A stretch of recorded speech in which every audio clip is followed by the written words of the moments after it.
चलिए पिछले वाले लेक्चर को आज से हम फिर कंटिन्यू करते हैं। पिछले वाले लेक्चर में हमने क्या क्या पढ़ा था? हमने पढ़ा था माउंटेन्स का डिवीज़न। इंडिया में जो माउंटेन्स का डिवीज़न है वो किस तरीके का है। तो कुल 4 प्रकार का हमने पढ़ा था। और मैंने ये भी बताया था कि कुल माउंटेन्स पूरे वर्ल्ड का भारत में कितना है, 11% है। और मैंने आपको बताया था कि भारत में जो माउंटेन है वो किस तरीके से डिवाइडेड है, 4 तरीके से। एक तो है नॉर्दर्न माउंटेन, दूसरा आता है डेक्कन का पठार, और तीसरा आता है ग्रेट प्लेन्स, मतलब जो फिजिकल रीजन है भारत का वो किस तरीके से है। तो 4 भागों में है। पहला है नॉर्दर्न माउंटेन, दूसरा है डेक्कन का पठार, तीसरा है ग्रेट प्लेन्स ऑफ इंडिया, और चौथा है कोस्टल प्लेन और आइलैंड, है ना। यही तो बताया था मैंने, coastal plains and islands, coastal plain and island. ये 4 तरीके के मैंने आपको बताए थे, जिसमें से मैंने आपको नॉर्दर्न माउंटेन कल पढ़ाया था। और जिसमें नॉर्दर्न माउंटेन में आते हैं तो इसमें 3 डिवीजन हमें पढ़ने को मिलता है। पहला आता है ट्रांस हिमालयन, दूसरा आता है हिमालयन, तीसरा आता है पूर्वांचल। ट्रांस हिमालय में 3 पार्ट्स हैं, काराकोरम, लद्दाख और जास्कर। काराकोरम की हाईएस्ट पीक का नाम क्या था? K2 था। हिमालय की बात करें तो इसमें भी 3 डिवीजन था। एक है ग्रेट हिमालय, दूसरा है मिडिल हिमालय, तीसरा है शिवालिक श्रेणी। और ये जो मिडिल हिमालय है वो 4 पार्ट्स में डिवाइडेड था। पहला आता है पीर पंजन, पीर पंजन, दूसरा आता है धौलाधर, और तीसरा आता है नाग टिब्बा। जहाँ पे मैं मुझसे कल ये गलती हो गई थी, मैंने पहले नाग टिब्बा ना लिख के चौथे पे लिख दिया था, है ना, याद आ रहा है। और चौथा वाला था महाभारत रेंज। तो ये 4 डिवीजन मिडिल हिमालय के मिलते हैं, पीर पंजन, धौलाधर, नाग टिब्बा, महाभारत। और तीसरा आता है शिवालिक श्रेणी। शिवालिक श्रेणी का है जो एक्सटेंशन वाला पार्ट होता है, जो नॉर्थ ईस्ट में जाता है, उसे ही हम नाम देते हैं पूर्वांचल, जो कि तीसरा पार्ट हमें देखने को मिलता है। जहाँ तक मैंने आपको कल बताया था, बहुत अच्छे से मैंने आपको डिस्क्राइब करके बताया था। तो ये शॉर्ट में हम लोगों ने रिवाइज कर लिया कल वाली क्लास। अब चलिए हम अगले में पढ़ते हैं, जिसमें हम दक्कन वाला पठार पढ़ेंगे। तो चलिए अब दक्कन के पठार की हम बात करें तो इस दक्कन के पठार को क्या कहा जाता है? Oldest प्लेटिव of India. मतलब ये क्या है? सबसे पुराना जो पठार है वो सबसे पुराना जो पठार है वो कौन सा है? दक्कन का पठार। और ये क्या है? लार्जेस्ट है, लार्जेस्ट प्लेटिव। अगर आपसे पूछा जाए क्वेश्चन में कि भारत का सबसे बड़ा प्लेटिव कौन सा है, तो लार्जेस्ट प्लेटिव है दक्कन का पठार। लेकिन अगर यहाँ पर क्वेश्चन में आपको ये बोला जाए कि हाईएस्ट प्लेटिव कौन सा है, तो यहाँ पे आंसर हो जाएगा लद्दाख। ओके, दोनों में फर्क है, याद रखिएगा। अब बात करते हैं दक्कन के पठार की। तो ये जो फॉल्ट बनता है दक्कन का पठार, यहाँ पे सबसे पहले कंडीशन ये होती है, यहाँ पे अर्थक्वेक नहीं आता है। लेकिन कई बार कहीं पर जगह पे अर्थक्वेक हल्की फुल्की से देखने को मिलती है, जो इसके ऊपर क्वेश्चन मार्क बना देती है, लेकिन यहाँ अर्थक्वेक नहीं आता है। अब यहाँ पे जो फॉल्ट है वो किस वजह से बना है?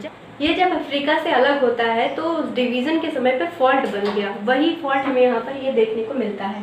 तो यहाँ पर कौन सी मिट्टी पाई जाती है? तो ब्लैक सॉइल यहाँ पर पाई जाती है, जो कि किसके लिए उपजाऊ होती है? कॉटन की खेती के लिए उपजाऊ होती है। जो काली मिट्टी होती है इसको हम कहते हैं वाटर एब्जॉर्बिंग, वाटर एब्जॉर्बिंग। मतलब क्या होता है कि इसमें पानी को एब्जॉर्ब करने की बहुत ज़्यादा क्षमता होती है, और आपसे ये क्वेश्चन में पूछा भी जाता है। ठीक, अब यहाँ पर आते हैं तो हम देखेंगे कि दक्कन के पठार में नॉर्थ में क्या क्या है। नॉर्थ में इसके जो बॉर्डर बनाते हैं वो कौन कौन से पहाड़, या फिर कह सकते हैं कौन कौन से ऐसी हिल्स हैं जो कि इसका नॉर्थ बॉर्डर तैयार करती हैं। तो अरावली तैयार करती है, उसके बाद कैमूर, राजमहल, शिलांग, ये चारों इसका नॉर्थ बॉर्डर बनाती हैं। अगर इसके पश्चिम में बात करें, इसके दक्कन के पठार के पश्चिम में, तो ये क्या है? वेस्टर्न घाट है। क्या है ये? वेस्टर्न घाट है। और वेस्टर्न घाट को कहा जाता है, यहाँ पे मैं इसको इरेज कर दे रही हूँ, ठीक है, ध्यान रखिए। यहाँ पर क्या था? वेस्टर्न घाट था। तो ये जो वेस्टर्न घाट है इसको हम बोलते हैं हॉट स्पॉट। क्या बोलते हैं? Hot spot. हॉट स्पॉट क्यों बोलते हैं? मोबाइल फ़ोन वाला हॉट स्पॉट नहीं, यहाँ पे इसको बोलते हैं वाइल्ड लाइफ हॉट स्पॉट, क्योंकि यहाँ पर बहुत ज़्यादा प्रजातियाँ पाई जाती हैं, हर जीव जंतु की बहुत सी प्रजातियाँ यहाँ पर पाई जाती हैं, इसलिए हम इसको कहते हैं वाइल्ड लाइफ हॉट स्पॉट। इसके पूर्व में आता है ईस्टर्न हिल्स। ये क्या है? Eastern hills. और ये ध्यान रखिएगा, दोनों में खास बात है, खास अंतर है ईस्टर्न और वेस्टर्न हिल्स में। ये होती हैं लगातार, मतलब ये पूरा देख रहे हो आप, जो मैंने लाइन खींची वो लगातार लाइन खींची गई है। अब ईस्टर्न वाली हिल्स आप देख रहे हो, बीच बीच में क्या है? इसमें गैप है। तो यहाँ पे डिफरेंस आपसे क्वेश्चन में पूछा जाता है कि कौन सी माउंटेन रेंज ईस्टर्न और वेस्टर्न में से रेगुलर माउंटेन रेंज है। तो रेगुलर वाला कौन सा है? वेस्टर्न घाट है।